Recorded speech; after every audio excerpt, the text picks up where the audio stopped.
Hi hello. അപ്പോൾ ദേ ശർമ്മയുടെ കൂട്ടുകാരാണ് കേട്ടോ ഇതൊക്കെ. അപ്പോൾ ദേ അവന്മാർ തന്നെ മേടിച്ചുകൊണ്ട് വന്ന ബെൽറ്റാണ്. അപ്പോൾ നമ്മളത് അതൊക്കെ ഇടാനുള്ള തത്രപ്പാടിലാണ്. ആൾക്ക് ഭയങ്കര ഇഷ്ടക്കേടാണ് ബെൽറ്റ് ഇടുന്നത്. ഫ്രീ ആയിട്ട് നടക്കുന്നതാണ് ഇഷ്ടം. നേരത്തെ പറഞ്ഞതേ കണ്ട ഞാൻ കയ്യിലൊക്കെ പിടിച്ച് വെച്ചിട്ടാണ് ഇടിക്കുന്നത്.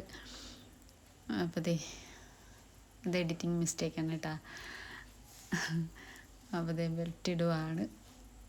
പിള്ളേരും അപ്പുറം ഇരിപ്പുണ്ട്. എല്ലാവരും കൂടെയൊക്കെ ഹെൽപ്പ് ചെയ്തിട്ടൊക്കെയാണ് ഞങ്ങൾ ബെൽറ്റ് ഇട്ടത്. അതെ കർമ്മന് നമ്മൾ പഴയ ചുമപ്പ് വള്ളിയുണ്ടല്ലോ അത് ഇട്ട് കൊടുത്തിട്ട് അപ്പം തന്നെ കടിച്ച് പൊട്ടിക്കാനായി.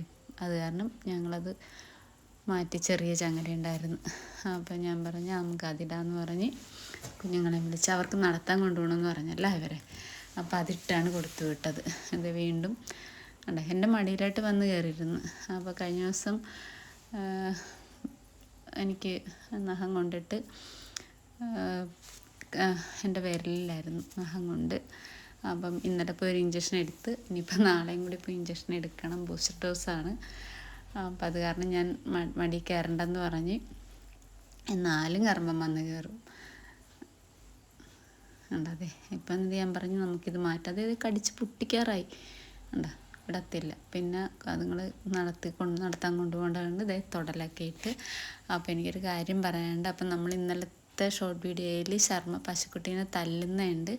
അവൻ്റെ കൈ കൊണ്ടല്ലേ അവൻ ഒരു കുഞ്ഞടിയാണ് കൊടുക്കണം. അത്ര വലിയ അടിയൊന്നും അല്ല കേട്ടോ അടിച്ചത്. അതിന് നോകത്തില്ലേ വേദനിക്കത്തില്ലേ എന്നൊക്കെ പറയാം. അങ്ങനെയൊന്നും ഇല്ല. ചെറിയതായിട്ട് അവൻ ശകാരിക്കുന്ന രീതിയിൽ അവനറിയാം അതിൻ്റെ നാക്കൊക്കെ. അത് കാരണമുണ്ട്. മൂക്കേറെ പിടിച്ചതിൻ്റെയും കാരണമുണ്ട്. ഇന്നലെ അവൾ ഭയങ്കര എന്തോ കണ്ട് പേടിച്ചിട്ട് അവൾ ഭയങ്കര ഓട്ടമായിരുന്നു. അപ്പം നമ്മുടെ അവിടെ നിന്ന് മേലോട്ട് കയറി വരുമ്പോൾ റോഡല്ലേ, അതുകൊണ്ട് ഈ ഫ്രണ്ട് വശത്ത് കാടില്ലേ അവിടെ അത് അങ്ങോട്ട് താഴ്ചയാണേ. അപ്പോൾ അവിടെ നിന്ന് കയറി വരുന്ന ഭാഗത്തോട്ട് എന്തെങ്കിലും കാണാമോ നോക്കട്ടെ. ഇല്ല ഇതാക്കണ്ട ആ ചാക്ക് കിടക്കുന്ന അവിടെ നിന്ന് ഇങ്ങോട്ട് കയറി വരുമ്പോഴേക്കും വളവും കൂടിയല്ലേ. അപ്പോൾ അവിടെ അതിന് മുമ്പായിട്ട് തന്നെ ഇവൾ ബഹളം ഉണ്ടാക്കി.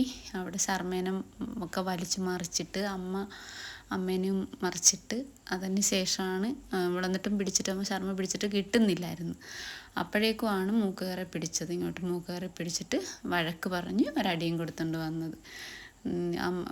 അമ്മമ്മയുടെ കൈ വയ്യാതിരിക്കണല്ലേ നിനക്കറിയാമല്ലോ എന്നൊക്കെ പറഞ്ഞിട്ടാണ് ശകാരിച്ചുകൊണ്ട് വന്നത്. ഇപ്പം ആ മക്കൾ പറയണവർ നടത്തിയിട്ടൊക്കെ കൊണ്ടുവന്ന് അവതെ നീ പച്ചയാണ് നിൻ്റെ എന്നൊക്കെ സുന്ദരനോട് പറയുമായിരുന്നു. ഈ സുന്ദരൻ കുഴപ്പമില്ലല്ലോ, കടിച്ചു കളയത്തൊന്നുമില്ല, വള്ളി കടിക്കത്തില്ല.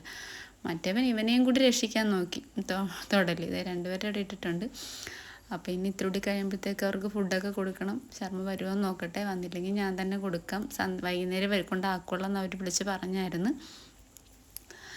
അപ്പോൾ ആൾ വരുന്നതിന് മുമ്പ് തന്നെ ഫുഡൊക്കെ കൊടുത്ത് വെച്ചേക്കാം. ഇനി വന്നിട്ട് കളികളൊക്കെ കഴിഞ്ഞ് ടയേർഡായിട്ടാണ് വരുന്നതെങ്കിൽ. അപ്പോൾ അതെ ഇപ്പം തന്നെ ലൂസാക്കി ഞാൻ പിന്നെ അതൊന്നും കൂടി ടൈറ്റ് ചെയ്തിട്ടുണ്ട്. രണ്ടുപേരും ചുറ്റിപ്പറ്റി നടക്കുകയാണ്. അപ്പോൾ ആ മക്കൾ പോയി. വൈകുന്നേരമായി. ഞാൻ പറഞ്ഞു നാളെ വാ അപ്പോൾ കാണാം. അപ്പം thanks for watching. Thank you.